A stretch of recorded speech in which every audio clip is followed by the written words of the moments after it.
Good morning, everyone. Just a pleasure to be here. I can't tell you how excited we are to join SAFE and find other communities that share our values and the things that we just think. Um, and I'm more than delighted to give this presentation today about our resilient program. Hopefully everyone can see.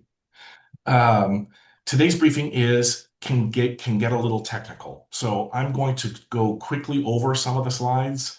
I've been uh, advised that this group may want to ask some questions. I'll reserve a chunk of time at the end of our time together so that I can take questions. And I love a dialogue about this subject, so um, I'm gonna move quickly through the slides. If there's something you want me to go back in or cover more deeply, please just say so. Otherwise, I'm gonna move pretty quickly through the slides so that we can get to the Q&A portion of the presentation. Um, just a little bit about RoseVilla before we dive into the resilient portion. RoseVilla is a 22-acre senior living community. We are a CCRC, and we were founded in the early 60s, and the planning for it took place in the 50s.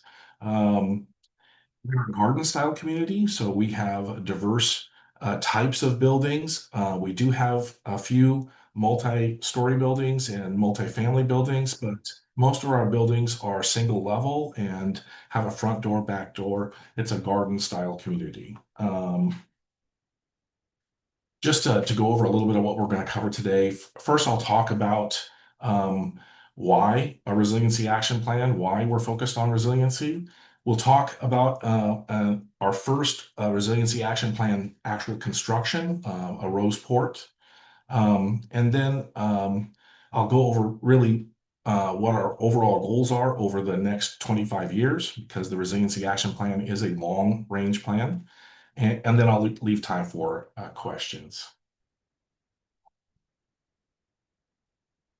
As I said, 22-acre campus. This just kind of shows about the last 13 years we've been undergoing redevelopment. So building of new structures, and that's really just shown here. We call them phase 1, 2, and 3. But you can see by color coding, the purple buildings are our oldest buildings. Orange buildings or yellow buildings were done about 12 years ago. Green buildings or phase 2 was our first net zero development, and that's the Oaks. And those are buildings that produce as much energy as they use. And then phase 3. And phase 3 is how I came to know RoseVilla. I've been here 3 years, but prior to that, while we were in development for phase 3, I was a consultant, what's called an owner's rep. And so RoseVilla hired me to help them with the development of phase 3. And that's a new health center for ourselves, Madrona Grove, our second net zero neighborhood, Trillium, and then a multi-story mixed family use building called Schroeder Lofts.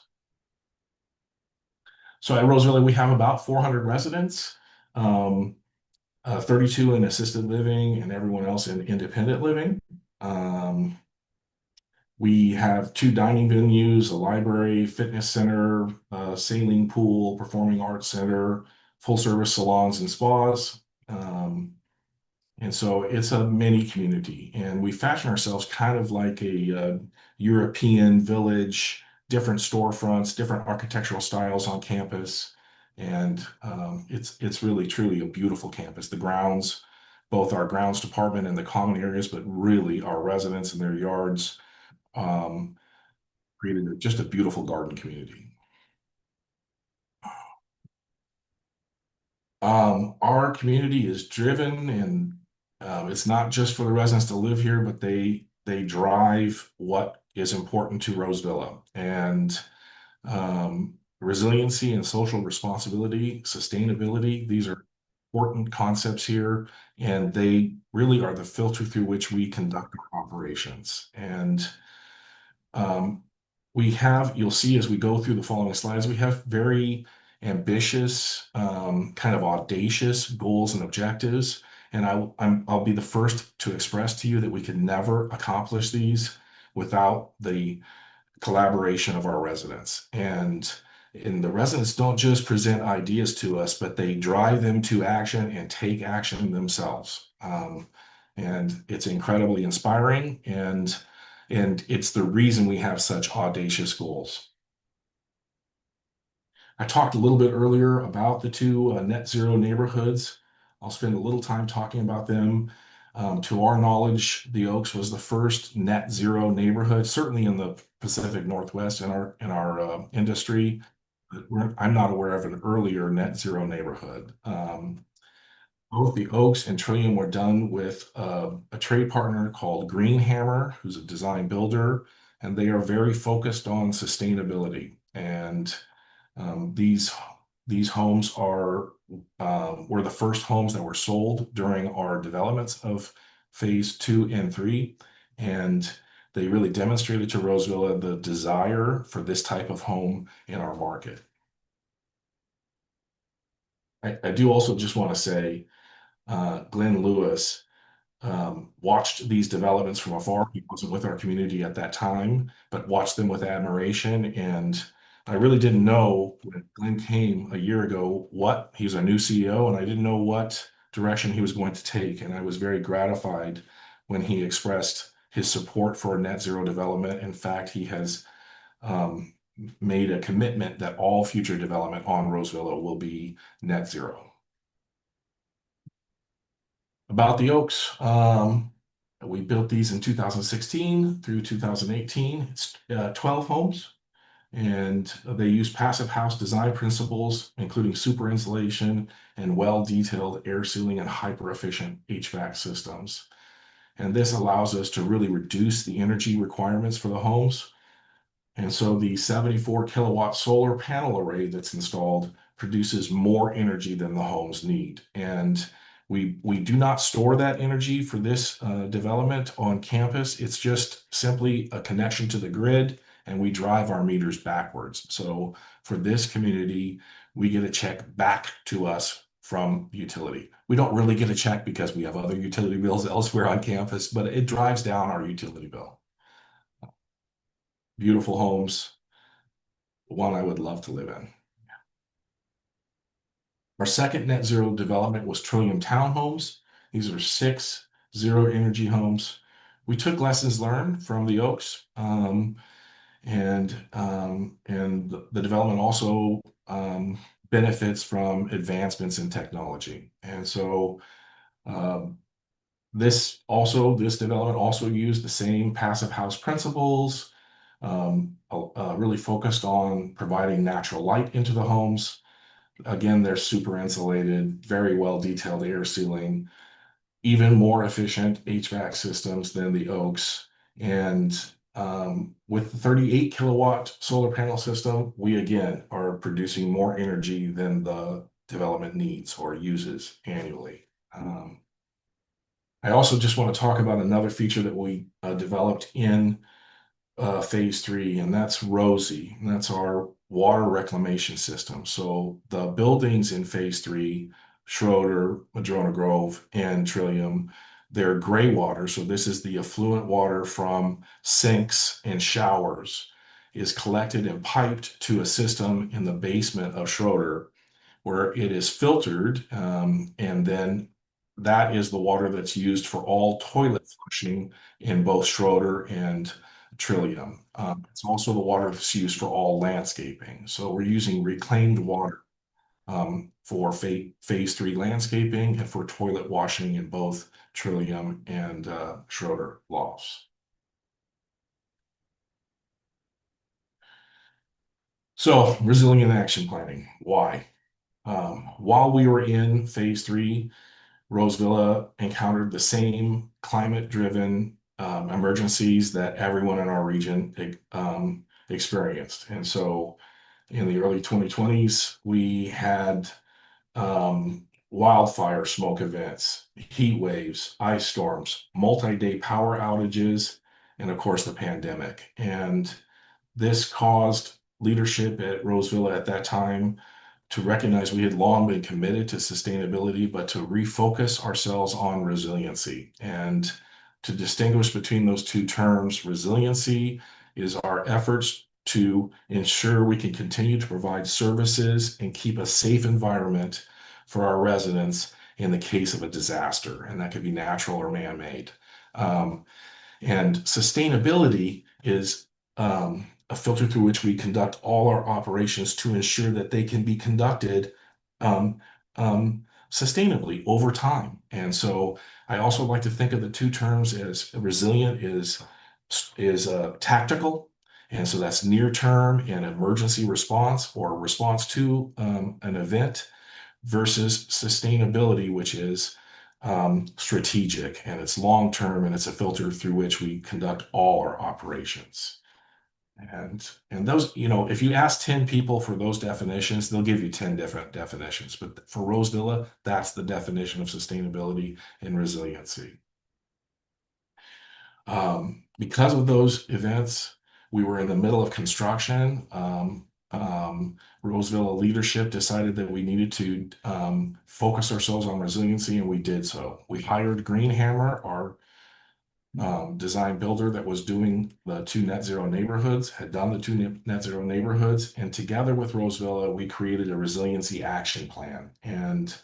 Um, and I do want to express that what we noticed is during these events, the residents that lived in our two net zero neighborhoods, those buildings were able to withstand the events better, and they had a better response as far as retaining their temperature, as far as maintaining high air quality, and that did not go unnoticed. And that really is a part of why Glenn has made a commitment that all future development will be net zero, because he knows that will require us to have super tight envelopes of our buildings, and for those buildings to be insulated in a way that they can maintain their temperature even with a loss of power.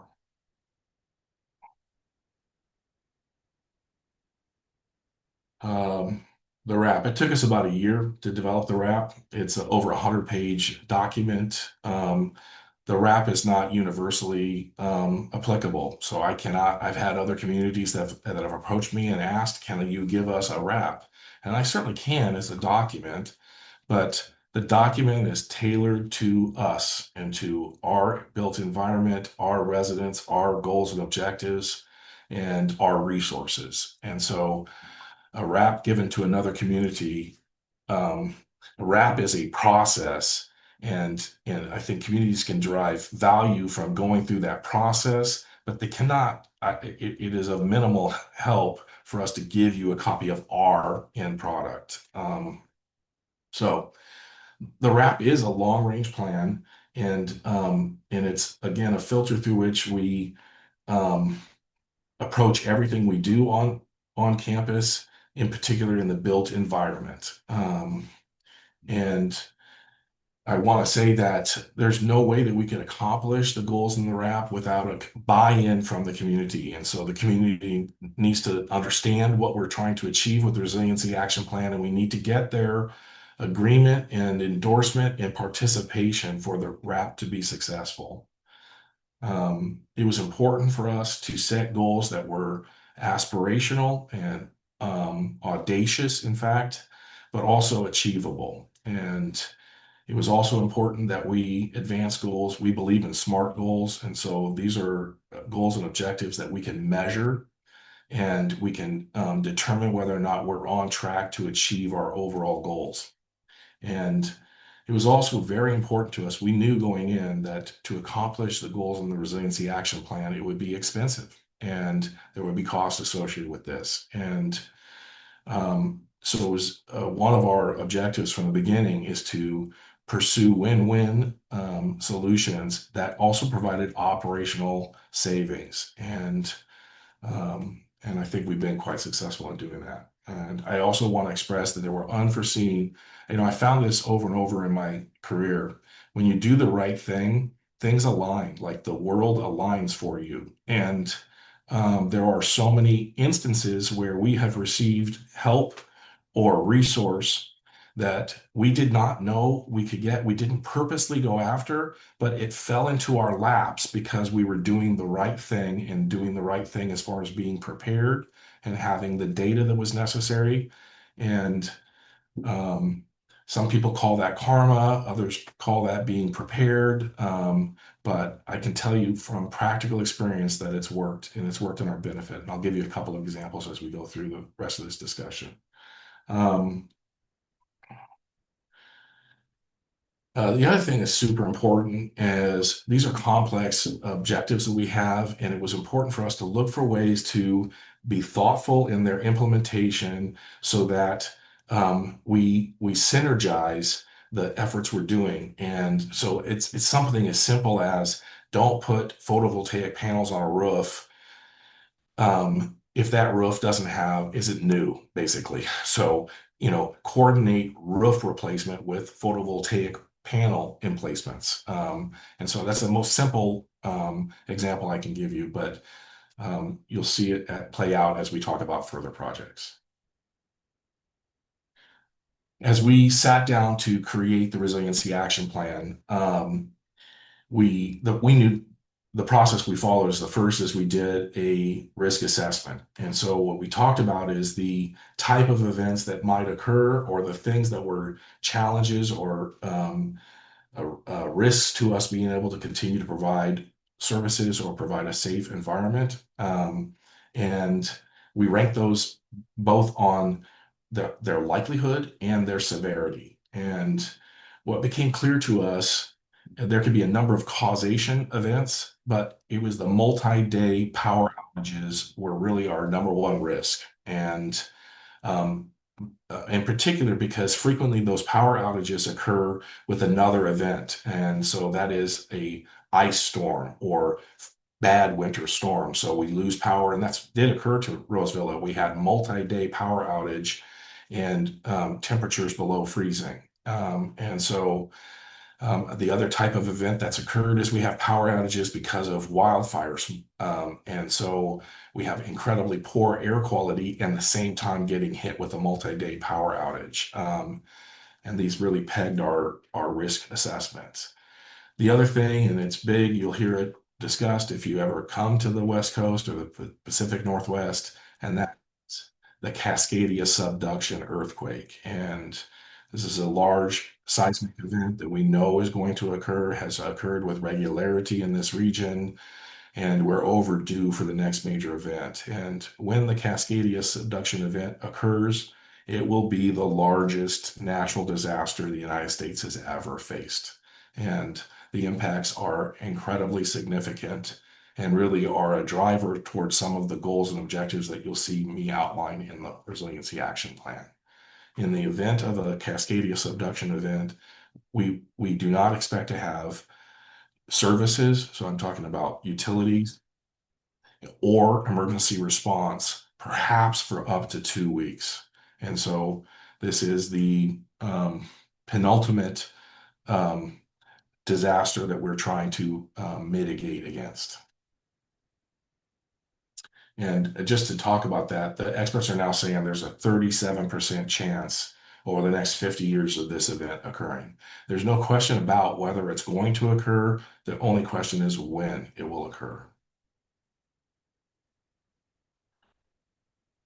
When we finished our risk assessment, we then categorized our areas of service. We have multiple areas or pillars, but I just chosen three: energy resilience, water resilience, and structural resilience for our discussion today. And there's actually, I think, 7 pillars in our resiliency action plan. And so we began this planning process in 2023 and completed the resiliency action plan at the end of 2023. And I'm not going to go through each of these, but the point of this slide is to express to you that this is a 25-year plan, and you'll see that the first phases 1 and 2 really are focused on analysis and studies. And so we really had to have more granular detail about the structural integrity or status of all our buildings in order to develop our structural resilience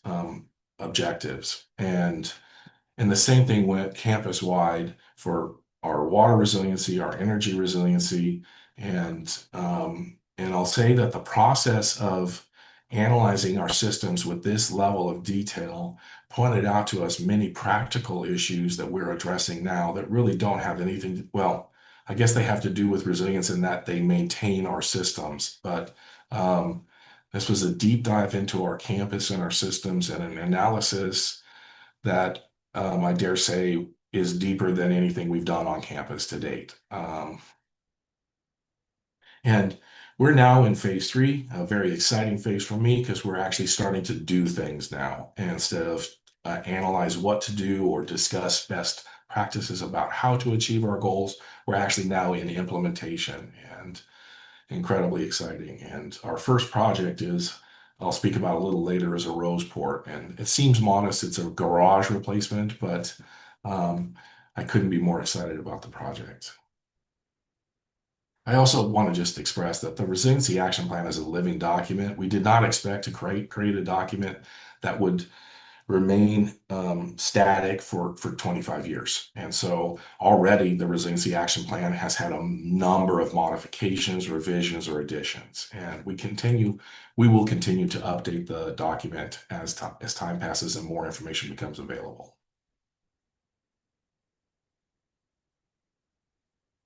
To try to simplify the Resiliency Action Plan, I like to talk about it as 5 big goals.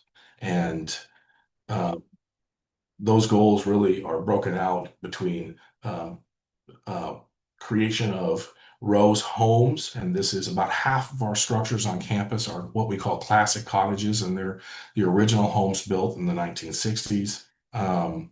And these homes have been updated over time, so they're kind of like a 1965/2000 model, because each time there's a transition in those homes, we upgrade them and frequently down to the stud remodel. But the envelope of the buildings and the basic structures are really the original buildings built in the 1960s, and they're about half the homes we have on campus.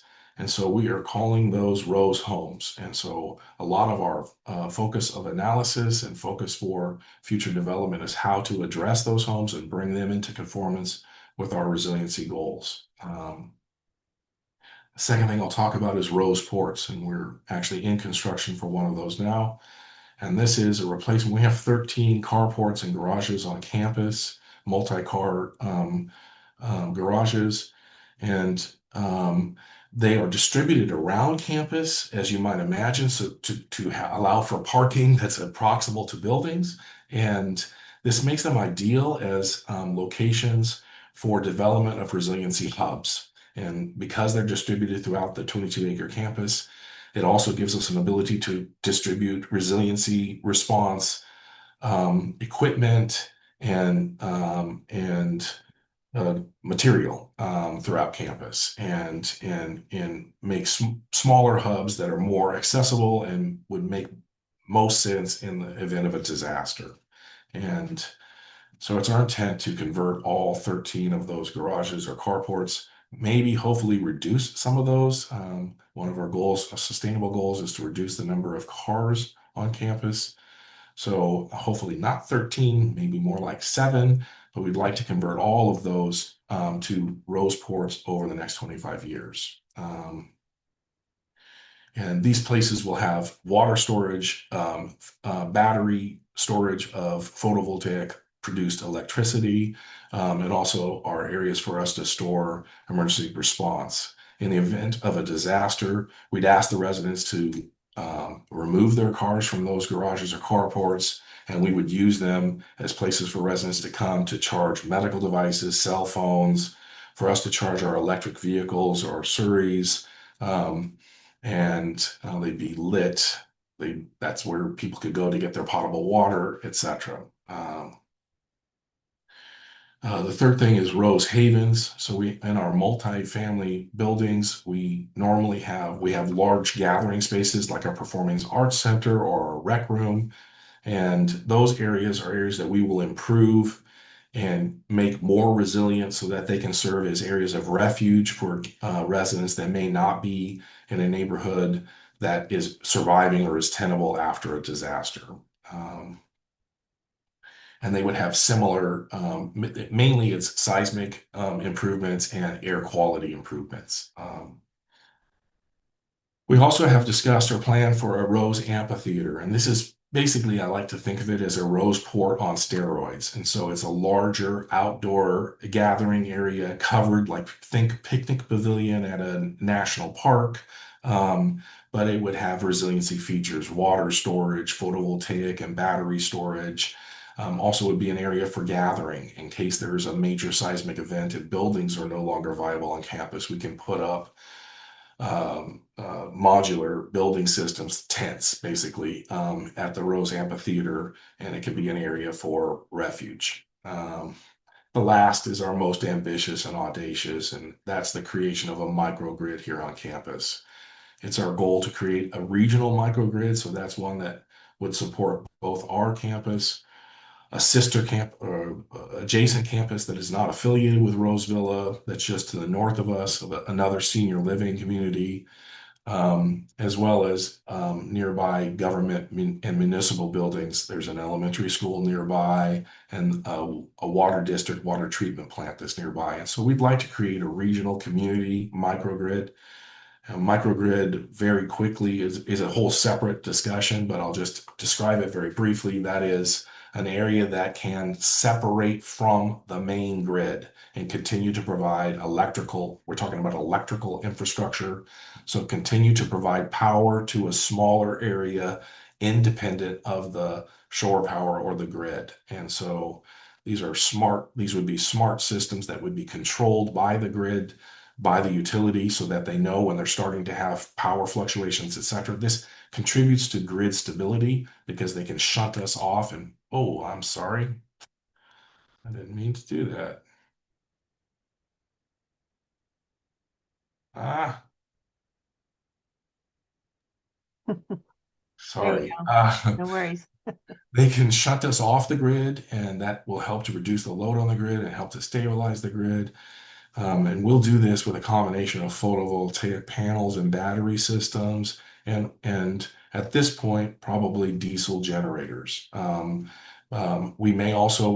looking to create a grid that does not rely upon diesel generators in support of our sustainability goals, reducing our carbon footprint. And so therefore, we're going to be looking at large battery systems that we can feed from shore power. Unfortunately, our energy study has indicated that we will not be able to produce enough power to meet our goals just from photovoltaic on campus. Even if I reoriented all buildings to be most optimal for solar gain, we just can't produce enough power through photovoltaic to support this. So we may have large battery systems that are shore powered to provide that backup power in case of an emergency. I will express to you that in my career, I've done 2 microgrids, but both of these were done for the Department of Defense. So different kind of resource available. This would be a very costly system, and so we cannot afford to do this ourselves. And so we are seeking alliance with utility partners, governmental entities, grants, and other interested parties to make this happen. If we're able to accomplish a microgrid on campus, it will be the crown jewel in my career, and it is probably the most audacious goal in our resiliency action plan. I'm going to speed up our slides so I can retain room for questions. This slide talks about really the goals that I just expressed to you, the 5 big projects, and all of those help to feed the underlying primary goal in each of these areas of focus or our pillars. And that's a 50% reduction in campus energy use and 2 to 3 weeks of backup power available on campus. Again, these are our goals for end state, like at the end of the 25 years. And our water goal is a 25% reduction in campus water use and 4 weeks of emergency water supply and sanitation. And I will just express to you, I'd like to make that larger. I do know from our surveys and discussions with the community that there is not inadequate water storage or backup water storage in our community. And we'd like to be a resource for our community to include the community that's just to the north of us. And for our structural, we really want to bring our buildings up to a higher level of structural resiliency so that they can survive. We can't God-proof our buildings, so I'm not saying that they will resist a full 9.2 subduction earthquake, but we can certainly make them more resilient. They can handle smaller shakes, and a larger percentage of them have a chance of making it through the big shake. And really our goal there is also to make the buildings safe so that we can evacuate the buildings in the case of a seismic event.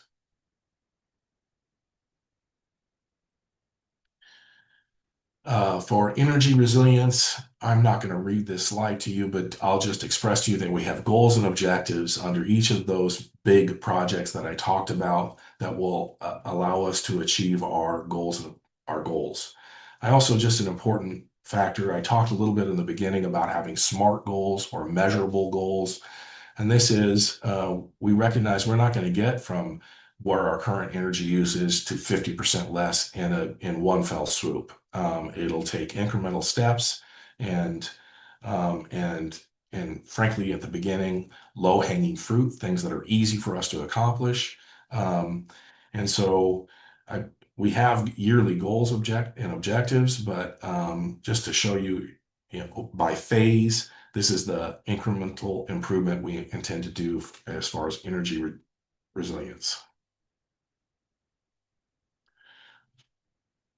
So we're focusing on our least energy efficient buildings first. And so the net zero neighborhoods are getting very little attention. And it's really our objective to try to bring the rest of our community kind of as close as we can to that level. And we've already done, I cannot tell you how important it is to not, while it's good and important to set large, audacious goals, we also have to keep our eye on the low-hanging fruit, the things that we can accomplish right away, and the things that start to incrementally help us to achieve our goals. And we're doing those things, and this is like a revision in our renovation plans. And so really focusing on renovations that will help us to achieve these goals. So more energy efficient appliances, a much tighter insulation and envelope packages when we're remodeling homes. And we're looking for opportunities to install new roofs and new photovoltaic panel systems. Part of the reason that reducing our energy is so important for our resilience goals is because the lower we can drive our energy use, the less we have to provide for backup power. So smaller battery systems, smaller photovoltaic systems. Same is true for water. Similar slide, incremental goals that are broken out by those big project areas, achievable over time.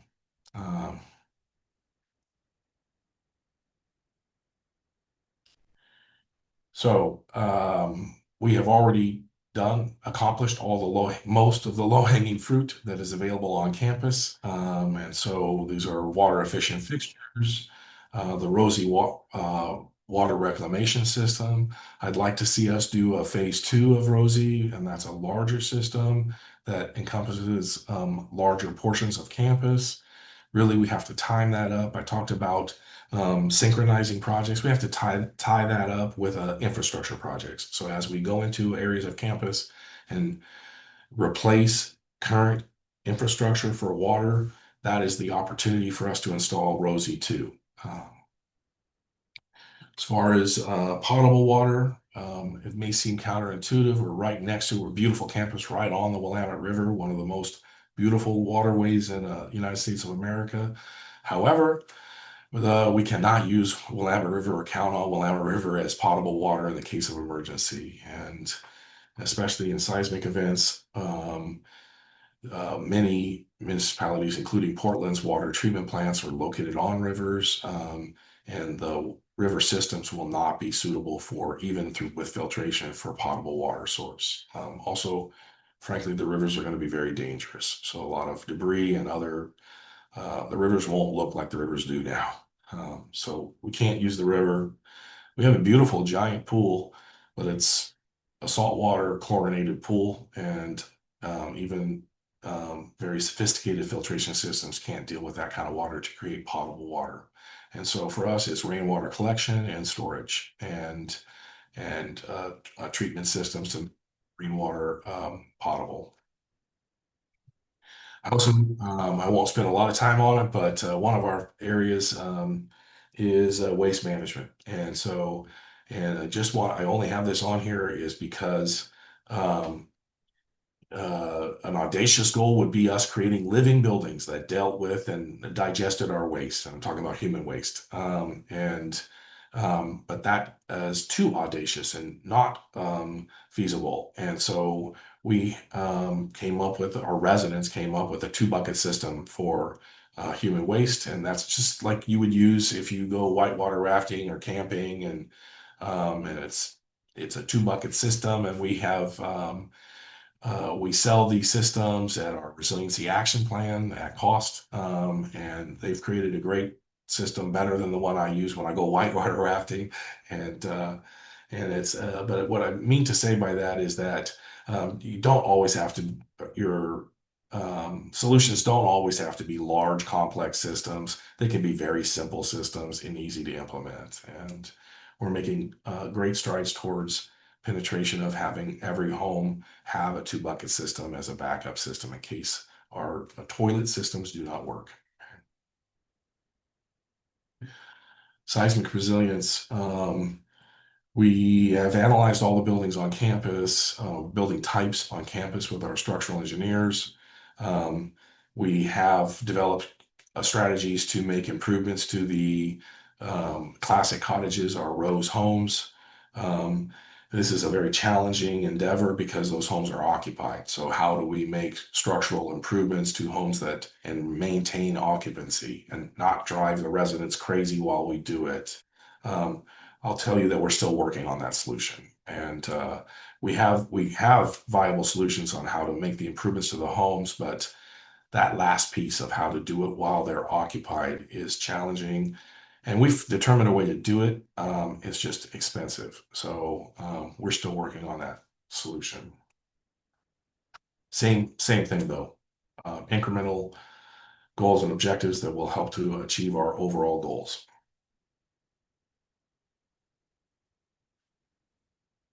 I think I've talked about all of this on each of those slides. So, um, move on.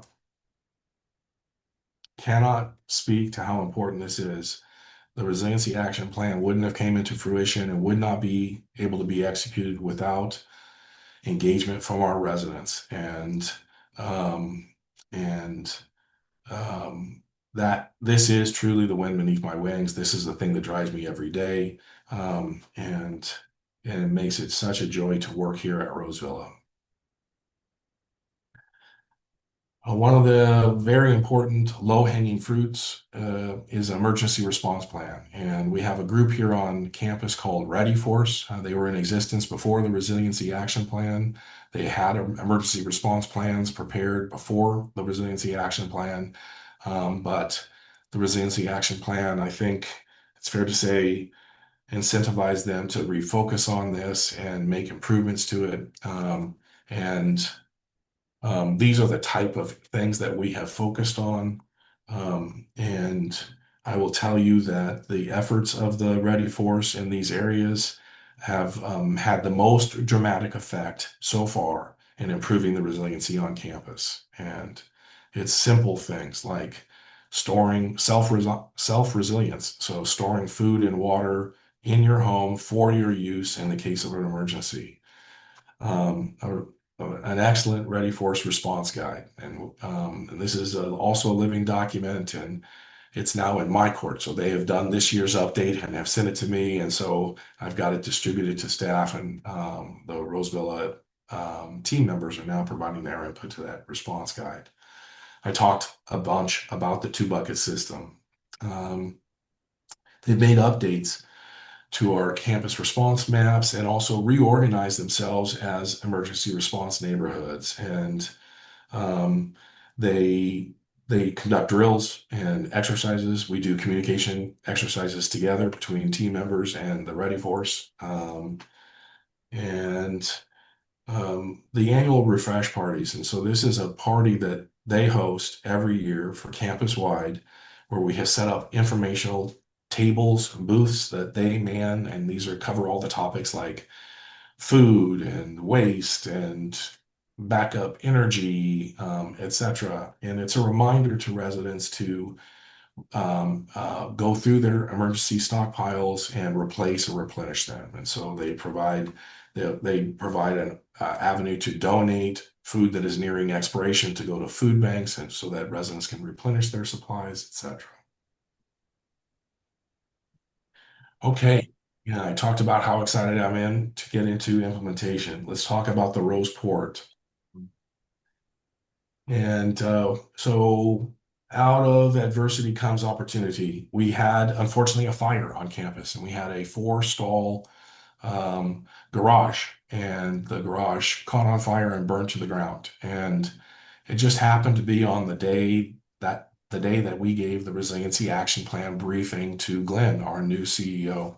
And when the fire occurred that evening, I beat feet to campus, met emergency response. They put the fire out. We knew the building was a loss. And the next day, I went to work and I was working with insurance and others, and I was fully leaning towards a replacement of the garage, so a new garage. And Glenn kind of stopped me and said, Jim, what are you talking about? We've had this plan to replace the garages with rose ports. It's the perfect opportunity. And he was right. This is our first resiliency action plan project. It's the first rose port. Um, and I'm not going to read these things to you, but basically it will have a metal roof and rainwater collection that goes into this large storage tank. Well, let's go through the slides. It's got a metal roof with photovoltaic panels on top of it. 17.2 kilowatt solar system with a battery backup. Um, it'll be a net zero building, of course. And it will be set up just as I described the rose ports. So if in the case of a major disaster, all the lights in the building will go on. We'll ask the residents to remove their vehicles. We'll set up tables. This will be an area that residents can come to charge their electric devices, cell phones, CPAP machines, other devices. RoseVilla administration can charge our electric vehicles and our Surreys to continue to provide services on campus.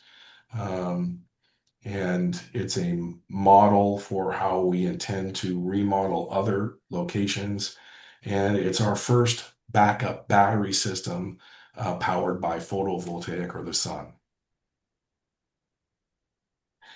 That's a typo on the slide. I apologize. It's not a 1,300 gallon, it's a 3,100 gallon tank. So this is the rainwater collection system. We project that we'll collect 21,000 gallons or have the potential to collect 21,000 gallons of rainwater annually. Um, the 3,100 gallon system will provide 1 week of backup water for the entire campus, and that's all residents and team members. Um, or if we use our other backup water for team members, this will provide 2 weeks of water for campus.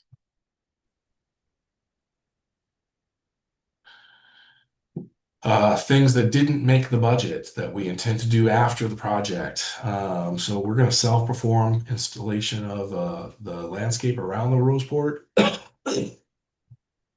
This will be native plants, drought-tolerant plants,